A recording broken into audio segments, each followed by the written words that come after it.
계속 보도록 하겠습니다. 우리 이제 5회차 지난 시간에 우리가 8번까지 풀었습니다. 다음 9번부터 보죠. 9번도 이제 국내 소지하는 등기된 부동산을 양도했다. 이제 등기됐다고 돼 있어요. 소득세법상 양도차익 계산에 관한 설명으로 옳은 것은 그렇습니다. 양도차익.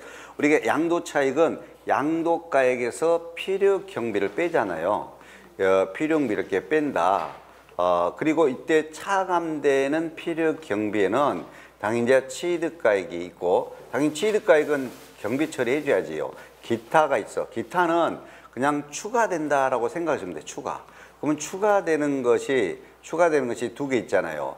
확장비 등 자본적 지출액, 그리고 양도할 때 소개비 같은 양도비용이 우리가 이제 추가되죠. 그럼 이렇게 이제 양도가에서 필요경비를 빼면 이게 이제 양도 차익이 되는 거죠. 자, 그러면 1항입니다. 양도가액을 감정가액으로 내. 양도가액이 감정가액으로 되네. 근데 취득가액은 실질거래가액이 확인됐네. 그러면 취득가액은 다행이네. 실질거래가가 확인됐으니까. 그럼에도 불구하고 취득가액을 감정가액으로 한다? 그러면 안 되죠.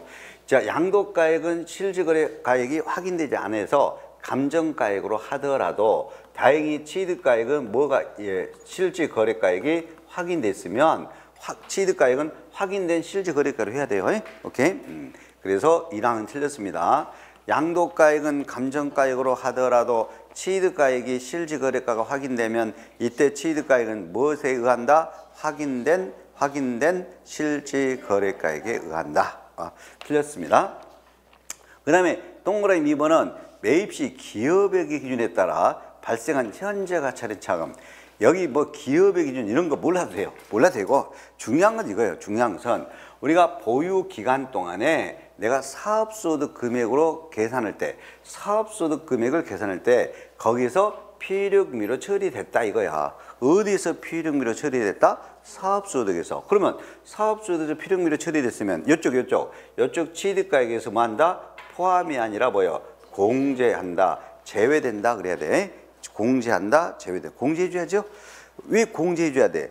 이중으로 경비 처리되면 안 된다니까? 그죠? 요 앞부분 현재 가치 차감 이런 거 몰라도 됩니다.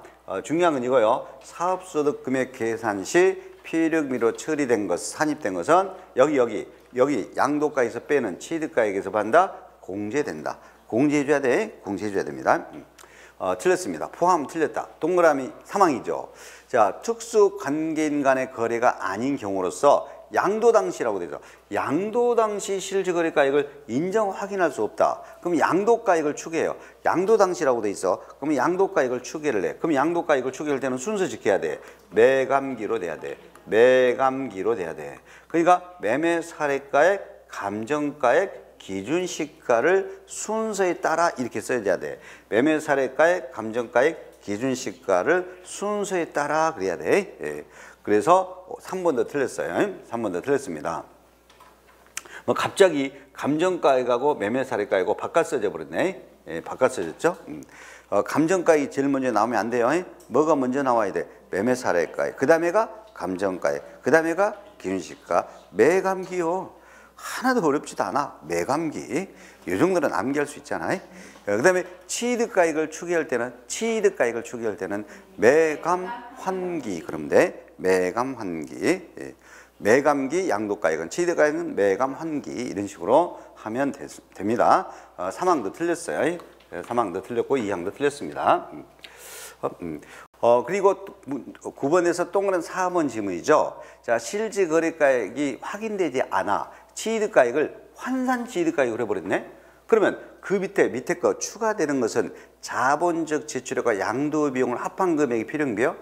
여러분들 취득가액을 여기가 실질거래가로 되면 맞아. 취득가액이 실질거래가로 되면 자본적 지출액과 양도비용이 합해서 필요금비로 더 추가해줘.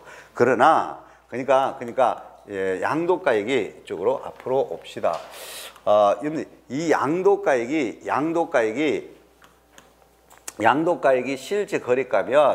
실질거래가이면 취득가액도 실질거래가로 하고, 그 다음에 취득가액이 실질거래가가 되면 자본적 지출의 양도비용이 되는 거예요. 오케이? 예, 근데 우리가 이 양도가액이 매감기로 돼요. 자, 양도가액이 매감기로 됩니다. 그리고 취득가액이 만약에 매감 환기로 돼요. 그러면 취득가액이 매감 환기로 되면 그 밑에 거는 절대 자본적 제출의 양도 비용으로 하면 안 돼. 이 취득가격이 매매 사례가액, 감정가액, 환산가액, 기준시가가 되면 그 밑에 추가되는 것은 3%를 필요경비로 100분의 3을 필요경비로 처리되는 필요경비 계산공제가 돼야 돼. 필요경비 계산공제가 돼서 양도차익을 내야 됩니다. 양도차익을 내야 된다. 무조건 취득가격이 앞으로 매매 사례가액에 의하거나 취득가격이 감정가액에 의하거나 취득가액이 환산가액에 의하거나 취득가액이 기준시가로 하게 되면 그 밑에 추가되는 두 개 경비는 어떻게 해야 돼? 필요경비 계산공제가 돼야 돼. 예? 자본적 지출액과 양도비용을 하면 안 돼. 취득가격이 실지거래가로 되어야 그 밑에 더 추가되는 것도 자본적 지출액과 양도비용이고 취득가액이 매매 사례가액, 감정가액이나 환산가액이나 기준시가면 그 밑에 추가되는 경비는 자본적 지출액과 양도비용으로 하면 안 된다니까. 그 밑에 추가되는 것은 뭐라고 해야 돼? 필요경비 계산공제가 돼야 돼. 필요경비 계산공제는 취득 당시 기준시가의 토지, 건물, 주택 세 가지는 100분의 3이 되잖아. 100분의 3. 미등기도 되죠? 미등기는 1천분의 3. 미등기도 돼? 1천분의 3으로. 맞아요? 그러니까 딱 암기해보라 그냥. 양도가액이 실지거래가 먼저고 확인할 수 없으면 매감기. 취득가액도 실지거래가가 먼저 확인되지 않으면 매감환기. 취득가액이 실지거래가로 되면 그 밑에 추가되는 것은 자본적 지출의 양도비용. 취득가액이 매매사례가액, 감정가액, 환산가액, 기준시가로 되면 그 밑에 추가되는 것은 필요경비 계산공제. 오케이? 이렇게. 그래서 양도차익을 실지거래가의 방식, 추계 방식 두 가지가 있어. 근데 뭐를 먼저 우선이야? 실지거래가가 우선 먼저요. 실지거래가가 확인할 수 없을 때만 빨간 거 이렇게 추계하는 거예요. 그리고 다시 말씀드리지만 다음에 하겠지만 국외부동산, 외국 거, 국외부동산은 절대 빨간 거, 요 매감환기 등 국외부동산은 필요경비 계산공제 이런 거를 뭐 한다? 적용하지 아니한다 이거예요. 국외부동산은 이걸 적용 안 해? 국내 자산만 돼. 자, 그러면 동그라미 4번 지문이 왜 틀렸어요? 왜 틀렸어? 4번 지문이.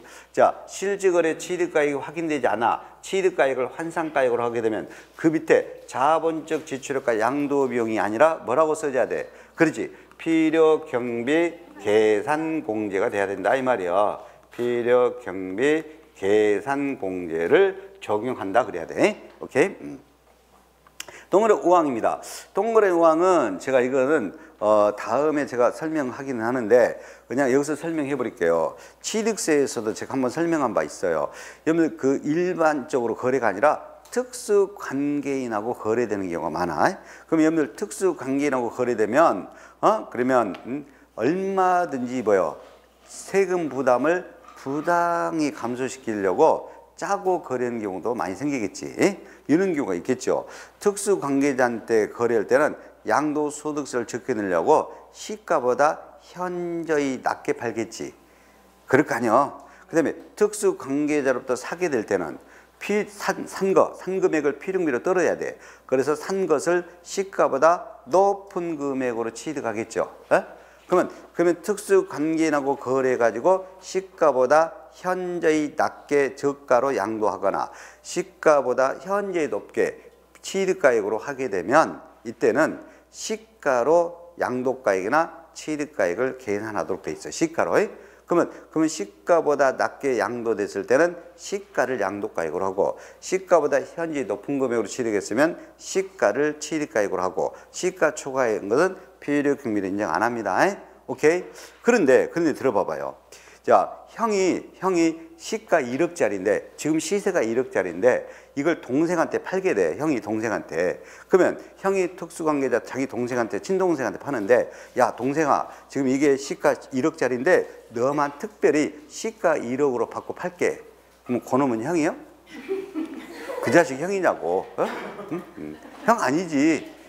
아니 동생한테 팔면서 시세대로 팔아? 그럼 형이 아니야. 그러니까 당연히 뭐야? 예? 동생한테 팔 때 형은 시세보다 뭐요? 낮게 팔겠지. 그러니까 특수관계적으로 거래되면 시세보다 낮게 팔 수도 있고 시세보다 높게 생각해서 시세보다 높게 취득할 수도 있어요. 그런데 이 차이가 너무나 많이 나더라 이거야. 이 차이가 많이 나야 돼. 그러면 그 차이가 얼마 이상 차이가 나야 되냐면 3억 원 이상 차이가 나야 돼. 얼마 이상 차이가 나야 돼? 3억 원 이상. 또는 3억 원 이상 차이가 안 나더라도 시가의 100분의 5% 이상 차이가 나는 경우에만 시가로 계산합니다. 얼마 이상 또는 얼마 이상 차이가 날 때만 적용한다. 3억 원 이상 차이가 나거나 또는 시가의 100분의 5% 이상 금액이 차이가 났을 때만 적용합니다. 오케이. 그러면 들어보세요. 이제 시가 1억 원짜리인데 동생한테 팔면서 8천만 원에 팔아먹어요. 그러면 시가 1억짜리를 8천만 원에 팔게 되면 2천만 원 저가 양도 있지. 그럼 2천만 원은 시가 1억 원에 20%나 돼. 그럼 5% 이상 차이가 났지. 이때는 양도가액을 8억으로 하지 않고 시가 얼마로 한다? 1억으로 한다 이 말이야. 오케이? 하나 더 물어보겠어. 제가 시가 1억짜리인데 동생이다라고 생각해서 시가보다 낮은 9,900만 원에 팔아먹어요. 그러면 얼마 저가 양도 있어? 100만 원 저가 양도지. 그러면 1억 원에 100만 원은 몇 퍼센트밖에? 1%밖에 안 되잖아. 그러면 1% 싸게 양도했지 동생한테? 이런 경우는 그냥 그대로 뭐요? 양도가액을 시가 1억으로 안 해. 5% 이상 차이가 안 났으니까 그대로 양도한 대가인 9,900만 원으로 한다 이 말이야. 오케이? 예. 자, 일단 두 가지가 충족돼야 돼. 두 가지가.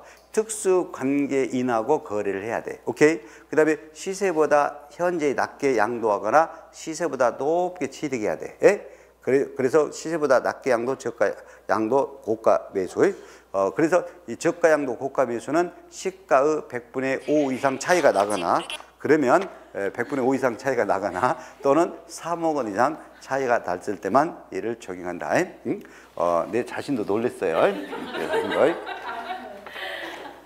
자, 그러면 이제 동그라미 5번 볼게요. 자, 동그라미 5번 특수관계인하면 분명히 써져 있고 시가 10억짜리 건물을 8억에 양도 있다.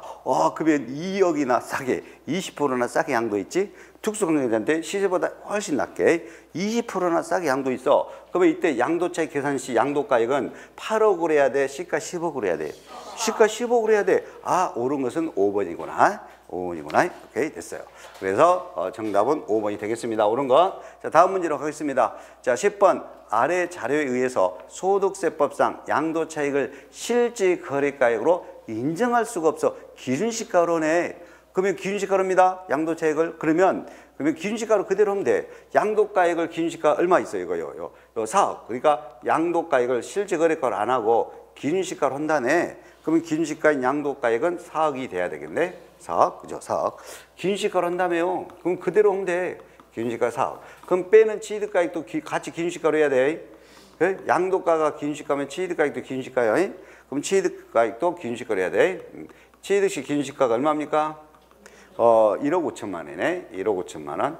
그러면 취득가액이 기준시가가 되면 그 밑에 추가되는 것은 필요경비 계산공제가 돼야 돼.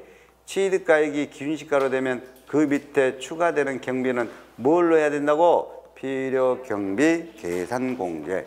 등기돼 있다라고 나와 있어요. 이거 자, 분명히 등기됐다라고 돼 있어. 등기돼 있다. 토지건물 주택은 취득시 기준시가의 100분의 3을 내야 돼. 맞아요? 취득시 기준시가 1억 5천만 원에 1억 5천만 원에 1억 5천만 원에 등기돼 있으니까 토지 건물 주택은 100분의 3이죠. 미등기는 1000분의 3이라고 돼 있잖아. 미등기는 1000분의 3이고 등기는 100분의 3이야. 등기는 100분의 3입니다. 그러면 450만 원이 나옵니다. 얼마가 나온다고? 450만 원이 나와요. 450만 원.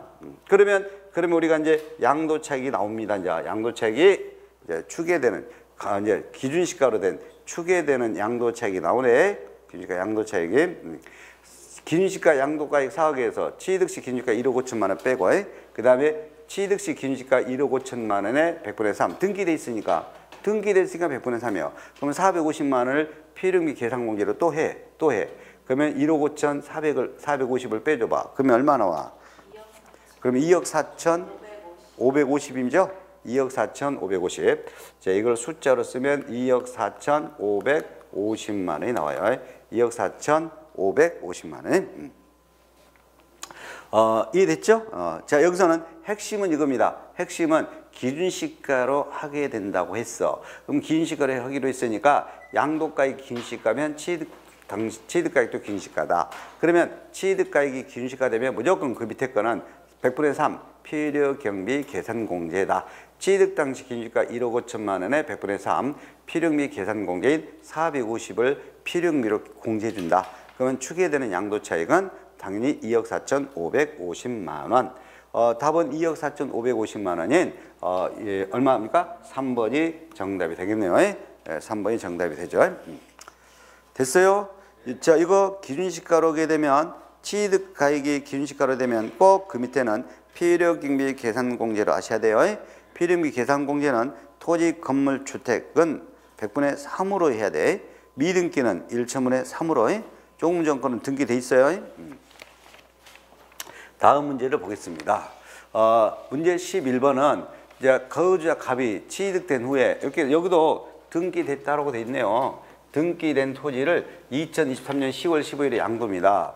2015년에 취득해가지고 2023년에 파니까 상당히 오랫동안 보유했다가 팔아. 그러면 양도차익을 계산합니다. 설명으로 틀린 걸 찾아야 돼. 특수관계적 거래는 아닙니다. 1항 취득 당시 실질거래가가 확인할 수 없다. 그러면 매감기로 하면 돼. 매매사례가액, 감정가액이 나와야 되는데 환산이 두 번째로 나와버리고 감정가액 기준시가.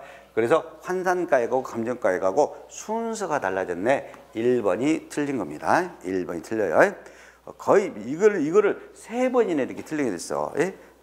무조건 취득 당시 실질거래가 확인할 수 없으면 매매사례가액, 감정가액, 환산가액, 기준시가, 매감, 환기 순서로 돼야 돼. 여기 어떻게 나와버렸어? 매감, 환기로 해야 되는데 매환, 감기. 말도 힘들어. 매환, 감기. 잘 힘드네. 그죠? 매감, 환기는 쉽죠? 매감, 환기는 부드럽고 매환, 감기는 어렵네. 그래서 1번이 틀렸다. 그 다음에 동그라미 2항이죠. 자, 우리가 이제 그 법정 증명 서류에 의해서 실질거래가액을 확인할 수 있으면 당연히 양도가액이나 취득가액은 그대로 뭘로 한다? 실질거래가로 해야지. 실질거래가로 확인되면. 동그라미 3항 양도가액에서 필요경비로 공제되는 취득가액을 실질거래가로 계산했다. 취득가액이 실질거래가면 그 밑에 있지. 추가되는 것은 무엇과 무엇으로 한다? 양도비용과 자본 지출액이. 취득가액이 실질거래가로 되면 밑에 추가되는 것은 무엇과 무엇으로 한다? 자본적 지출액과 양도비용이. 위에 거가 실질거래가예요. 취득가액이. 밑에 거는 자본적 지출액과 양도비용. 맞아. 그래서 3번도 맞는 거고요. 1번이 틀렸으니까. 동그라미 4번입니다. 취득가격을 매감 환기로 해버렸네. 취득가격이 이렇게 매매사례가액, 감정가액, 환산취득가액, 기준시가로 되면 그 밑에 거 토지요. 지금 이거 토지요. 토지라고 돼 있어. 토지라고 돼 있으니까 토지는 등기돼 있다. 등기돼 있다라고 돼 있잖아. 등기했으니까 필요경비 계산 공제가 돼야 되겠죠. 그러면 취득 당시 개별 공시지가가 기준시가죠. 토지 기준시가는 개별 공시지가잖아요. 그러면 그 취득 당시 기준시가 개별 공시지가에다 등기됐잖아. 100분의 3을 곱해서 필요경비로 처리돼. 우리는 이걸 뭐라고 그래? 필요경비 계산공제라고 그래. 필요경비 계산공제. 이해됐죠? 네. 자, 보세요. 그러니까 얼마나 여러분들 배움이 중요합니까? 이걸 안 들었으면, 강의 안 들었으면 이게 무슨 말이야 이게? 예? 도대체 무슨 말이야라고 하잖아요. 예? 배워가지고 이렇게 하니까 얼마나 여러분들이 쉽습니까? 예? 그죠? 그러니까 이렇게 배움이 중요하다는 겁니다. 그래서 동그라미 4번 지문 맞아요. 하여튼 동그라미 4번 지문 다시 한번 넣겠어요. 취득 가격을 매매 사례가액, 감정가액, 환산 취득가액, 기준시가로 하게 되면 그 밑에 거는 취득 당시 기준시가인 개별 공시지가에다 토지니까 개별 공시지가에다가 100분의 3을 필요경비에 포함되죠. 만약에 미등기라면 1000분의 3이라고 써줘야 돼요. 미등기는 1000분의 3으로 돼야 돼. 오케이.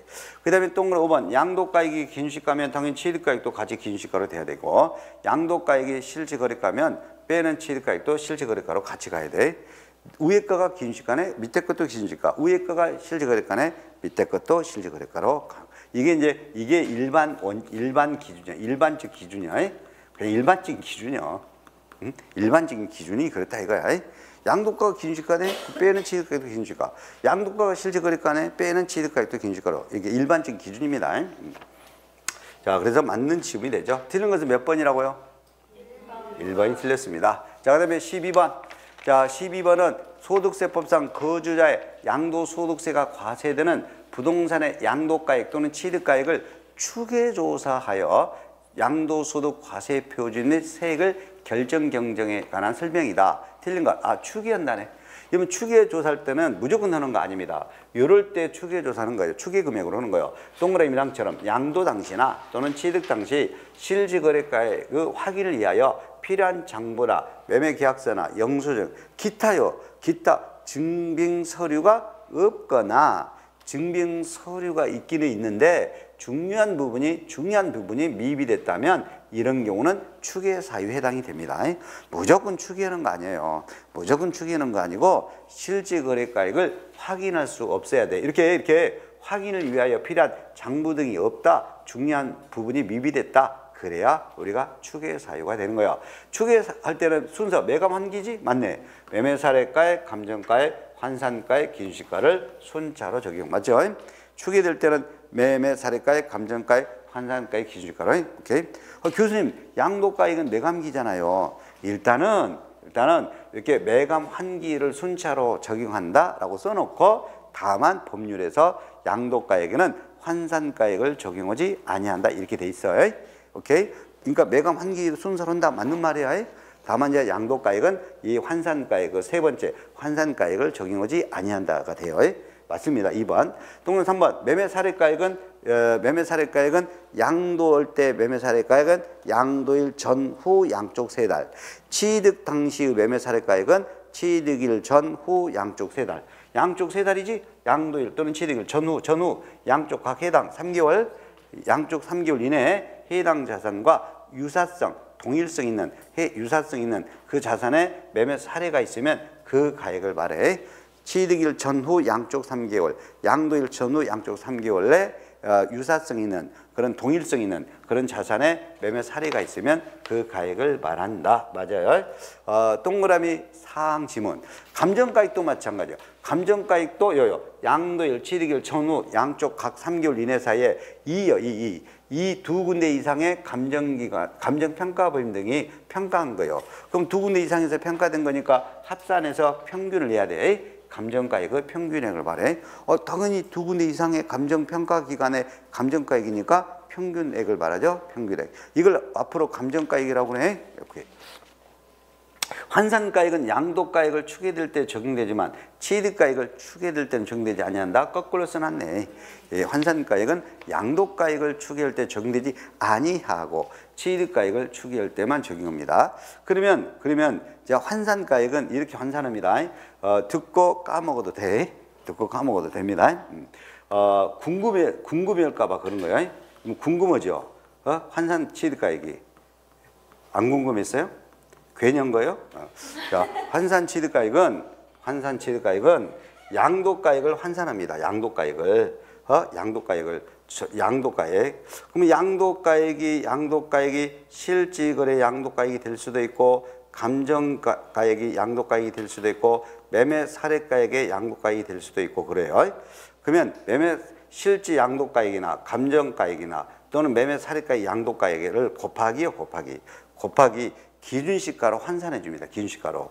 양도가액을 기준시가로. 요 양도가액이 분자하니까 분모 양도시 기준시가에서 분자 지금 취득시로 바꿔야 되잖아. 취득시로 바꿔야 돼. 그러니까 취득시 기준시가로 이렇게 취득시 기준시가로 뭐를 이용해서 환산한다? 기준시가. 예? 그러니까 양도가액을 취득가액으로 환산해야 되니까 양도가액을 취득가액으로 환산해야 되니까 분모 양도시분의 분자 취득시 하면 되잖아. 기준시가로 바꿔준다 이 말이야. 예? 예를 들어서 양도가액이 만약에 양도가액이 5억이라고 합시다. 5억. 양도가액이 5억인데 양도시 기준시가가 4억이라고 해봐요. 근데 취득시 기준시가는 2억이요. 그러면 지금 양도시 기준시가가 4억일 때 5억이면 취득시 기준시가는 양도시 기준시가보다 절반으로 줄어도 2억이지. 그러면 환산 취득가액은 5억에 대한 절반인 얼마만 될까? 그렇지. 2억 5천만 원만 되네. 2억 5천만 원만 되네요. 그죠?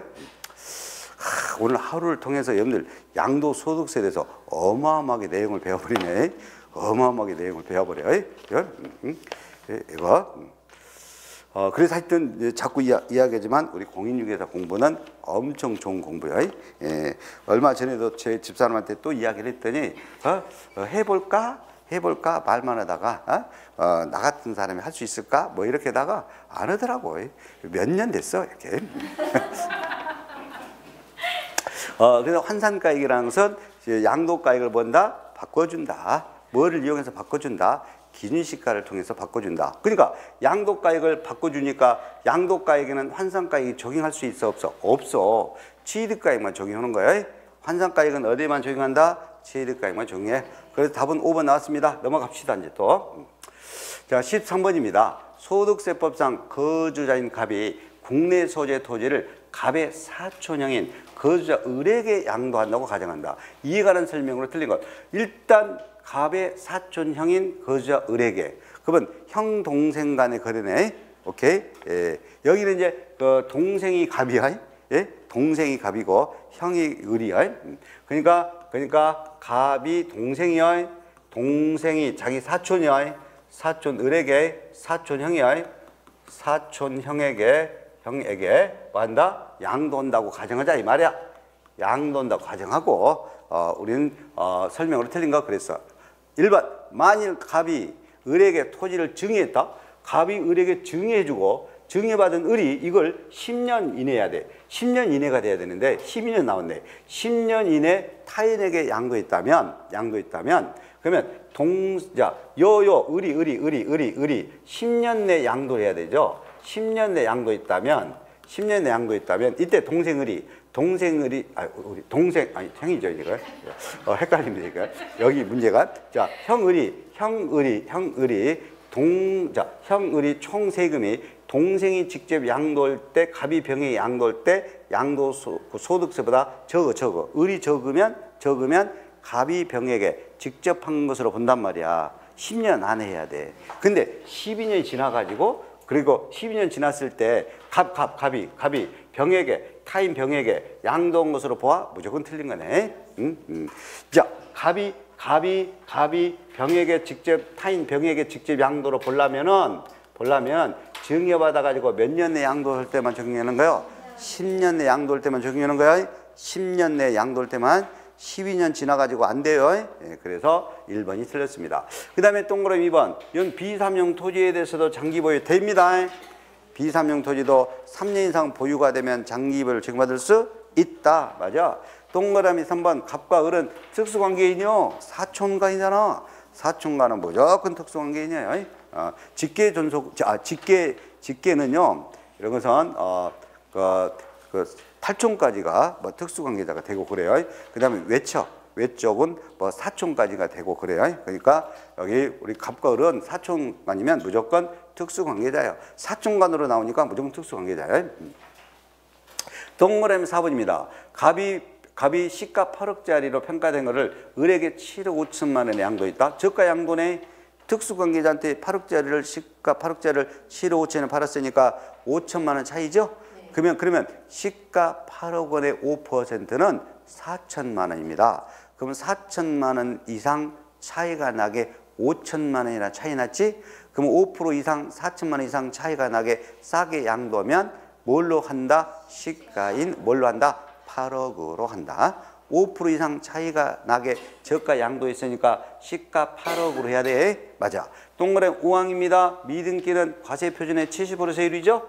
미등기 양도로 팔면 과세표준의 100%의 70이죠. 미등기로 팔면 맞아요. 몇 번만 틀렸다고요? 1번만 틀렸다. 왜? 우리는 직접 양도로 보려면 갑이 타인 병에게 직접 양도로 보려면 증여받아서 몇 년의 양도가 돼야 된다? 10년 안에 양도가 돼야 된다. 그래서 틀렸다. 그 다음에 15번 보겠습니다. 14번. 장기보유 특별공제에 관한 설명으로 틀린 것 그랬네요. 틀린 것, 그죠? 자, 1항 1세대 1주택이라고 돼 있어. 그러면 1세대 1주택은요, 10년 이상 보유하면 보유기간 공제율이 40%까지 돼. 또 10년 이상 또 거주도 했네. 그럼 또 여기서 40%예요. 최대 100%의 80까지 장기 보유가 적용되죠. 1세대 1주택이고 2년 이상 거주했으면 그러면 여기는 2년 이상 거주가 나왔잖아. 10년 이상 거주가 나와버렸잖아. 그럼 1세대 1주택이네. 2년 이상 거주했고 지금 10년 이상 거주해버렸네. 그러면 10년 이상 보유, 10년 이상 거주까지 되면 합계하여 최대 몇 프로까지? 100%의 80까지 장기 보유가 되는 거예요. 그 다음에 당연히 2번 비삼용 토지도 등기돼 있으면 장기 보유가 되는 거예요. 비삼용 토지도 꼭 장기 보유 돼요. 그 다음에 동그라미 3항입니다. 법원의 결정 또는 법률 규정으로 양도 당시 취득에 대한 등기가 불가능하네. 이러한 부동산은 장기 보유를 적용되지 아니한다. 틀렸네요. 3번이 틀렸습니다. 자, 법원의 결정 또는 법률 규정에 의하여 양도 당시 취득에 관한 등기가 불가능한 부동산은 미등기로 본다. 미등기에서 제외된다. 그지? 미등기에서 제외된다. 그럼 미등기에서 제외한다. 그럼 미등기에서 제외되면 등기로 인정해주죠? 그럼 뭐를 인정해준다? 장기 보유를 인정해줘. 비록 미등기 상태로 양도하더라도 양도 당시 등기 불가능하잖아. 법률로 규정에 의해서 법원 결정으로 미등기에서 제외돼. 미등기 제외되면은 등기로 인정돼. 장기 보유 적용합니다. 적용하지 아니한다. 틀려요. 정답은 3번. 동문 4번. 장기 보유는 등기된 토지 건물로서 그 자산의 보유기간이 3년 이상인 것 하나 더 있어. 조합원 입주권도 돼. 근데 조합원 입주권은 다른 조합원으로부터 취득은 장기 보유가 제외돼. 다른 조합원으로부터 취득은 제외됩니다. 장기 보유가. 자, 장기 보유 특별공제 동네 4번 등기돼야 되고 토지 건물로서 보유기간이 3년 이상이 돼야 되고 또 뭣도 돼? 조합원 입주권도 적용. 이때 조합원 입주권은 무엇은 제외예요? 다른 사람으로부터 취득은 제외. 다른 조합원으로부터 취득은 제외예요. 자기가 조합원 입주권을 처음으로 분양받아야 돼. 그래야만 장기 보유 특별공제를 해준다. 다른 조합원으로부터 취득은 제외된다. 3년 이상 보유가 돼야 된다. 됐어요. 4번도 맞는 지문이 됩니다. 그 다음에 5항 지문은 양도소득 금액은 양도소득 금액이라고 돼 있어. 양도차익에서 뭘 빼? 장기 보유를 빼면 돼. 양도차익에서 장기 보유 특별공제 빼면 뭐가 되는 거야? 양도소득 금액이 되는 거예요. 양도소득 금액이 되는 거예요. 그래서 5번 지문도 맞습니다. 맞아요. 자, 다음 문제 15번 보겠습니다. 양도소득 과세표준 계산에 관한 설명으로 옳은 것은 그래서 양도소득 과세표준 계산 이랑 양도소득 금액을 계산할 때 부동산 취득할 수 있는 권리가 있지. 예를 들면 지상권, 전세권 등 이런 거, 분양권 등 이런 거 부동산 취득할 수 있는 권리, 부동산에 관한 권리지. 여기에 대한 양도차손은 토지에서 양도소득에 대해서 공제할 수 없다. 틀려. 있다에 공제할 수 있다. 공제한다 그래야 돼. 공제한다 그래야 돼. 예, 공제한다. 왜 공제할 수 없다가 틀려? 여러분들 토지하고 부동산 취득할 수 있는 권리인 분양권 등 이런 것들은 같은 1그룹이에요. 1그룹. 자, 이론 강의할 때 제가 4그룹으로 소득 금액을 나눠서 계산한다 그랬지. 1그룹이 다 들어가죠. 대부분. 토지, 건물, 부동산에 관한 권리, 기타 자산까지가 1그룹이야. 그러면 토지분하고 부동산 취득할 수 있는 권리는 같은 1그룹이니까 서로 양도소득 금액에서 이를 뭐 한다? 공제한다 그래야 돼. 이 공제한다를 통산한다라고 그래요. 뭐라고 그래요? 통산한다. 서로 통산한다 이거예요. 같은 1그룹은 서로 통산해야 돼. 근데 통산한다를 통산할 수 없다, 공제할 수 없다. 그러면 틀린 설명이 돼요. 지금 이건 옳은 걸 찾아라고 그래서 이건 틀린 설명이니까 답이 될 수가 없는 거란 말이에요. 이건 틀린 설명이에요. 동그라미 2항입니다. 양도 차익을 실질 거래가액에 의할 때 양도가에서 공제해야 되는 취득가액은 그 자산의 감가상각비로서 해당 사업소득금액 계산할 때 피해력비로 산입했네? 감가상각비로 해가지고 사업소득에서 이미 피해력비로 산입된 거 이것을 공제하지 않은 금액으로 해야 되는가? 공제한 금액으로 해야 돼. 공제한 금액으로 해야 돼. 왜? 공제하지 않은 금액으로 되면 이중으로 경비 처리가 돼버려. 그러니까 사업소득에서 감가상각비로 피해력비로 처리된 것은 여기 취득가액에서 공제에 대한 금액으로 해야 됩니다. 그래서 2번 틀렸고 2번도 틀렸고 그 다음에 3항 양도소득 과세표준은 종합소득 퇴직소득 과세표준과 구분하여 따로 계산하죠. 이걸 네 글자 써야 되겠죠. 분류과세 따로 계산합니다. 그래서 3번이요. 이렇게 양도소득을 종합소득 퇴직소득 과세표준과 별도로 구분 계산을 여러분들 지금까지 3번이나 옳은 걸로 냈어. 정말입니다. 이거 31회치 봐봐요. 31회 문제 이게. 그리고 구분 계산하도록 돼 있어요. 그래서 3번이 옳은 겁니다. 옳은 것은 4번은 그리고 다시 말하지만 항상 옳은 것은 그러면 뭐요? 5개 지문에서 답은 쉬운 것이 답이야. 쉬운 것이 답이야. 어렵게 생각하지 않도록 합시다. 그 다음에 동그라미 4번인데 이거는 이제 1세대 1태 고가주택인데 1세대 1태 비과세 요건을 충족했다 이거예요. 고가주택이요. 비과세 요건 충족 1세대 1택이요. 이 고가주택이요. 이때 이 고가주택은 실제로 내가 양도가액이 12억 원을 초과하여 양도하는 주택을 고가주택이라고 합니다. 실제 양도가액이 얼마 초과되어 양도하는 것을 고가주택이다. 12억 원을 초과하여 양도하는 주택이 고가주택이요. 그러면 비과세 요건을 다 충족했어도 12억을 초과하여 양도하는 고가주택은 세금이 부과됩니다. 부과되는데 12억을 넘는 것만 계산해서 부과돼. 뭘 넘는 거? 12억을 넘는 거. 자, 그러면 확인해 볼게요. 지금 양도가액이 15억이에요. 그러면 15억에 팔아먹었어. 근데 필요경비는 10억인가 봐. 필요경비는 10억이어서 양도차익이 5억이 생겼다 이 말이야. 고가주택을 팔아갖고 전체로 내가 얼마 이익을 봤다? 5억 원의 이익을 봤다 이거요.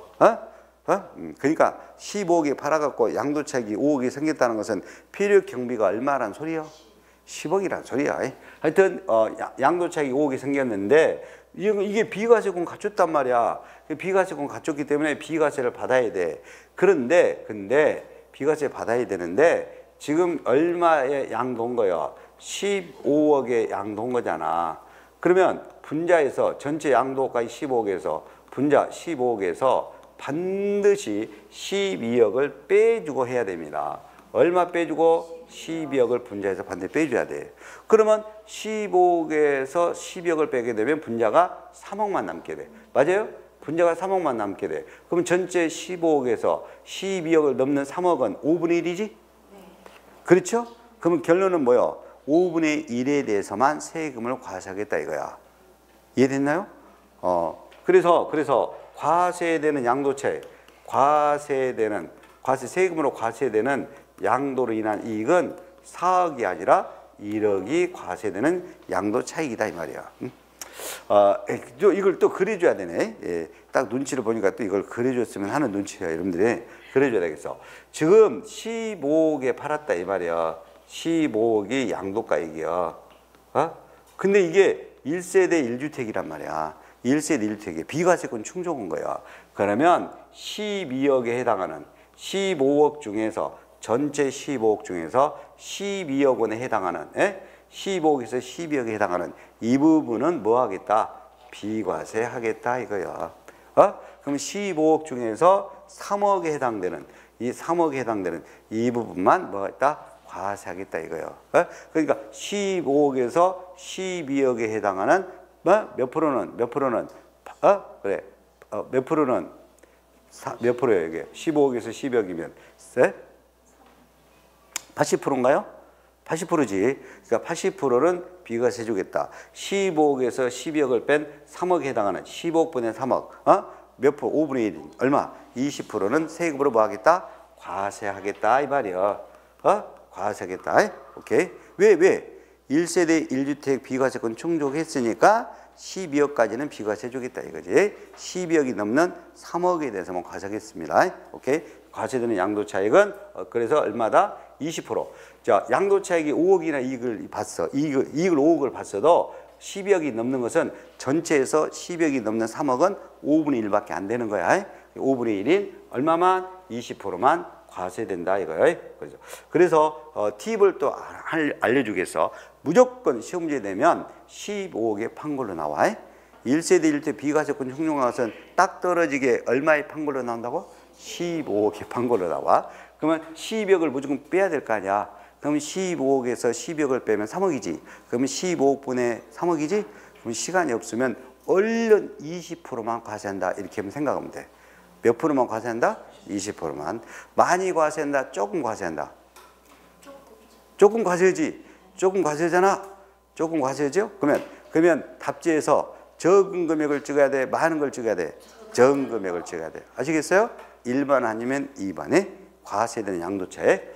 자, 결론 짓겠습니다. 1세대 1주택 비과세권 충족한 고가주택은 비과세가 되는데 근데 12억이 초과되어 양도하는 주택을 고가주택이라고 한다. 그래서 12억까지를 빼고 12억이 넘는 것만 과세한다. 많이 과세다, 일부 조금 과세다, 일부 조금 과세된다. 그러니까 과세되는 양도차익은 4억이다, 1억이다. 1억이 과세되는 양도차익이다. 틀렸습니다. 그 다음에 동그라 5번입니다. 지출한 자본적 지출액은 그 지출에 관한 증명서류를 수치 보관하지 않고 실제 지출 사실이 금융거래 증명서류에 의해서 확인되지도 않았다. 그러면 증명서류를 수치 보관하지도 않다. 지출 사실이 금융거래 증명서류로 확인되지도 않았다. 그러면 필요경비로 공제받을 수 없다 이거요. 있다 틀리지 없다지. 왜 없다요? 자, 그지? 법정 증명서류도 수치 보관하지 않고 있고 금융거래 통해서 지출 사실도 확인되지도 않았다. 그러면 둘 다 안 됐다. 그럼 필요경비로 공제받을 수 없다 그래야 돼. 있다 그러면 틀린 거지. 없다를 있다라고 돼 있으면 틀린 거예요. 그래서 옳은 것은 몇 번만 옳은 거라고요? 3번만 옳은 거예요. 3번만 옳은 거예요. 문제가 좋은 문제죠? 자, 그다음에 16번입니다. 그리고 그 1세대 1주택 고가주택에 대한 비과세 폐재 10억 초과 과세되는 것은 다음에 이론 강의 때 추가 설명 들어갑니다. 오늘 오전에 못 배워서 그래요. 시간상에. 그죠? 자, 16번 장기부의 특별공제와 양도소득 기본공제에 관한 설명으로 틀린 것은 그랬네요. 자, 1항 보유기간이 3년 이상인 토지 건물에 한정하여 장기부의 적용 1번이 틀린 거네요. 뭣도 됩니까? 조합원 입주권도 적용입니다. 근데 토지 건물만 하나한다 그러면 안 되지. 3년 이상 보유한 등기된 토지 건물뿐만 아니라 뭣도 돼? 조합원 입주권도 적용합니다. 뭣도 장기 보유가 된다고요? 조합원 입주권도 적용. 토지 건물에 한정하여 그래서 1번이 틀렸습니다. 그 다음에 동그라미 2번 1세대 1주택 비과세에서 배제되는 고가주택도 꼭 장기 보유가 적용될 수 있다. 맞아요? 고가주택도 장기 보유가 됩니다. 등기돼 있으면 1세대 1주택 고가주택도 꼭 장기 보유가 된다는 것. 10억이 초과된 것만 과세되고 10억이 초과된 것만 장기 보유가 됩니다. 그 다음에 동그라미 3번 장기보유 특별공제 금액은 어떻게 계산했나? 해당 자산 양도차익에다 곱하기 비공제율 보유기간 공제율 고지간 공제율 곱해서 장기보유 특별공제는 양도차익에다가 곱해주잖아. 뭘 곱해줘? 공제율 곱해주잖아요. 공제율 보유기간 거주기간 공제율을 곱한다. 곱해서 장기보유를 해준다. 양도차익에다 곱해준다. 양도차익에다가 비추려. 양도가액에다 곱한다. 틀리게 낸 적이 있다니까. 양도가액에다 곱해주는 것이 아니라 장기보유는 양도차익에다 곱해주는 거야. 그리고 비삼용 토지도 장기보유 기본공제 둘 다 됩니다. 돼. 등기돼 있으면 비삼용 토지도 뭐뭐 된다고요? 장기보유와 기본공제 250만 원 다 됩니다. 비삼용 토지 장기보유 기본공제 둘 다 된다. 자, 그러면 틀린 것은 일단 1번이 나왔어요. 1번이 틀렸어요. 조합원 입주권도 장기보유가 돼야 돼. 동그라미 5번 질문입니다. 장기부의 특별공제 계산할 때, 장기부 특별공제 계산할 때 2월 과세라고 있어. 제가 5년 2월 과세 설명했네. 2월 과세는 배우자나 직계 존비속으로부터 증여를 받아가지고 몇 년 안에 양도? 10년 안에 타인에게 양도는 거지? 그러면 수증자가 실제로 양도했지만 누가 양도한 거예요? 증여자가 양도한 것처럼, 증여자가 양도한 것처럼 세금을 계산합니다. 그러면 2월 과세일 때 장기부의 특별공제를 계산하려면 보유기간 계산해야 돼. 보유기간은 누가 취득한 날부터 해야 될까? 그지? 준 사람, 증여 준 사람, 증여한 배우자 등이 취득한 날부터입니다. A, 2월 과세는 누가 양도한 것처럼 계산한다? 증여한 자가 양도한 것처럼. 그러니까 증여한 자가 취득한 날로부터 계산한다 이 말이에요. 장기보유할 때 누구의 취득일로부터 한다고? 증여한 자의 취득일로부터. 보세요. 얼마나 쉬워. 딱 알고 나니까. 만약에 안 배웠으면 무슨 말인지 몰라요. 이거. 무슨 말인지 모릅니다. 됐어요. 이렇게 배움이 중요하다 이거요. 자, 그 다음에 17번은 33회 때 기출이란 말이야. 지금 보세요. 등기돼 있다라고 딱 돼 있어요. 등기된 토지를 파는 건가요? 등기된 토지를. 그러면 증명서류도 다 수치 보관하고 있어. 경비 다 빼줘야지. 경비. 증명서류도 보관하고 있으니까. 그리고 뭘 물어봤어? 과세표준. 등기돼 있다? 과세표준. 250만 원도 공제받아야 돼. 그래서 50만 원 써진 것이 답이야. 1번 아니면 5번. 요 50만 원 써진 것이 답이야. 몇백 50만 원. 네? 왜? 과세표준 물어봤으니까. 그러면 둘 중에서 뭐가 답이라고? 적은 것. 그러니까 1번이 답이야. 이거. 1번이 답이야. 안 풀거든. 근데 풀어도 금방 풀립니다. 여러분들 기준시가 주어지고 실제거래가 주어졌어. 여러분들 실제거래가가 확인되면 무조건 실제거래가요. 기준시가는 실제거래가액을 확인할 수 없어서 매감기, 매감환기 이렇게 순서를 할 때 기준시가요. 실제거래가로 계산해야 돼. 근데 기준시가 왜 주어졌어? 헷갈려라고 주는 거예요. 헷갈려라고 주는 겁니다. 그러니까 공부 안 한 사람은 기준시가를 할 건가 실제거래가 할 건가 막 고민해. 막 한 3, 4분 고민합니다. 그래가지고 끝내는 찍어. 그럼 틀려버리지. 찍어도 1번으로 또 안 찍어. 자, 실제거래가로입니다. 쉬워. 그러면 실제 양도가 6,700에서 실제 취득가 4,200을 빼. 또 양도비용 400도 빼. 그러면 양도 차익은 얼마야? 양도 차익은 자, 실제 양도가 6,700에서 4,200을 빼면 2,500에다가 400을 하나 더 빼면 2,100이죠. 양도 차익은 2,100이야. 양도 차익을 모르면 2,100이야. 근데 여기서 장기 보유를 해야 돼. 근데 장기 보유는 무조건 0이에요. 0. 왜 0이요? 그죠? 2년밖에 보유를 못 했다니까. 여기는 3년 미만으로 돼 있잖아. 3년 미만 보유니까 장기 보유는 0이라니까. 0. 그러면 양도소득 금액은 얼마예요? 2,100에서 0을 빼면 얼마예요? 2,100. 뭐 고민해요. 2,100이지. 장기 보유가 빵이니까 2,100. 근데 여기서 과세표준 물어봤어. 250만 원 기본제 무조건 해야 돼. 등기돼 있으니까 250만 원 빼야 될 거 아니에요. 그럼 2,100에서 250을 빼면 과세표준 얼마야? 과세표준은 1,850만 원 이렇게 되겠죠? 1,850만 원 되겠죠? 다시 확인만 할게요. 실제 양도가 6,700에서 실제 취득가 4,200을 빼고 또 양도비용 법정 증명서류 수치 보관 양도비용 400을 빼. 그러면 실제 양도 차익은 실제 거래 양도 차익은 2,100. 그다음에 여기서 장기 보유는 0. 왜? 2년 보유요. 3년 미만 보유요. 장기 보유는 0. 그럼 양도소득 금액은 2,100. 그러면 여기서 기본제 250을 빼야 돼. 무조건 등기돼 있으니까. 250은 무조건 등기돼 있으면 무조건 빼. 250을 빼. 그러면 과세표준 얼마? 1,850. 정답은 1번이라고. 그럼 이게 33회 때 기출이거든. 그러면 저는 여기서 작년엔 안 했지만 다른 데서 강의할 때 이거 계산 문제 무조건 출제한다고 그랬어. 출제하고 이렇게 푸는 시간 그렇게 많이 안 걸린다. 푸는데 계산 문제만 보면 가슴이 벌렁벌렁한 사람은 그러면 찍어라. 찍고 과세 표준은 이렇게 빼고 다 빼잖아. 6,700에서 빼고 계산하는 거기 때문에 무조건 찍으려면 적은 금액을 찍어라. 그래서 1번 아니면 2번을 찍어라. 그래서 이렇게 1번 찍어가지고 맞는 사람들이 많이 있었어요.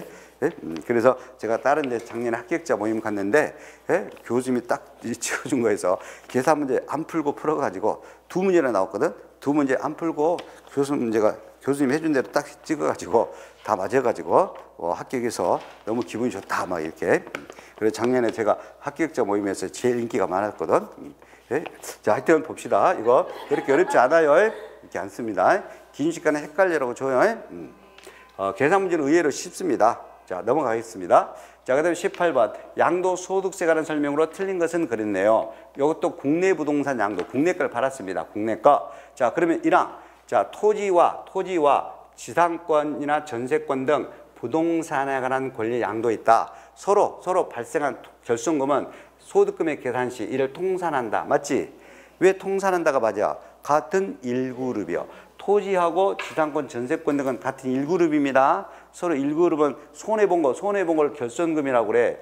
또는 결손금을 또는 양도 차손이라고도 해도 돼. 이런 것은 서로 통산합니다. 통산해요. 같은 1그룹은 서로 통산한다. 동그라미 2번. 상속으로 인한 취득은 언제 상속 개시의 취득, 증여로 인한 취득은 증여받은 날, 상속은 상속 개시를 취득, 증여는 증여받은 날. 양도 차익 계산이에요, 이거요. 양도 차익 계산할 때 상속은 상속 개시이요. 물론 세율 계산할 때는 세율 계산할 때는 상속은 언제 취득이려? 피상속인 취득일. A. 세율 적용 시 상속으로 인한 것은 피상속인 취득일이고, 여기는 세율 적용이요 양도 차익 계산이요. 양도 차익 계산은 상속은 언제 취득이려? 상속 개시일이 되는 거예요. 상속 개시일이 되는 거예요. 그 다음에 동그라미 3항입니다. 양도자산의 취득 후 쟁송이 있어서 소유권을 확보하기 위하여 직접 소유된 소송 비용인데 지출한 연도에 사업소득금액 계산 시 필요금액 산입됐네. 이거는 다른 데서 필요금액 산입된 것은 이것은 취득가액에서 뭐 한다? 공제한다. 맞죠? 다른 데서 경비 처리된 거 취득가액에서 뭐 한다? 공제한다. 맞아요. 공제한다. 맞고요. 동그라미 4번. 양도 차익은 양도가액에서 장기부위를 공제한다. A. 양도 차익은 판양도가액에서 뭘 빼야 돼? 필요경비 빼야 돼. 필요경비 빼야 양도 차익이 된 거요. 장기부위를 공제한다? 아니야. 양도 차익은 양도가액에서 뭘 뺀다? 필요경비. 양도가액에서 필요경비 빼야 양도 차익이야. 그래서 4번이 틀렸습니다. 기출문제예요. 그 다음에 100분의 70의 세율이 적용되는 것을 우리가 미등기요. 미등기는 100분의 70의 세율이 적용되죠? 미등기는 뭐뭐 적용되지 않는다. 기본공제 적용되지 않는다. 뭣도 안 된다. 장기부위도 적용되지 않는다. 기본공제, 장기부위 다 안 돼요. 미등기는 100분의 70의 세율입니다. 그래서 4번이 틀린 것이 되겠습니다. 하여튼 양도 차익은 양도가에서 뭘 빼줘야 된다? 필요경비를 빼줘야 되는 거예요. 오케이. 4번이 틀렸습니다. 이렇게 해서 문제를 좀 풀어봤고 또 조금 쉬었다가 다음 시간에 또 나머지 문제를 풀겠습니다.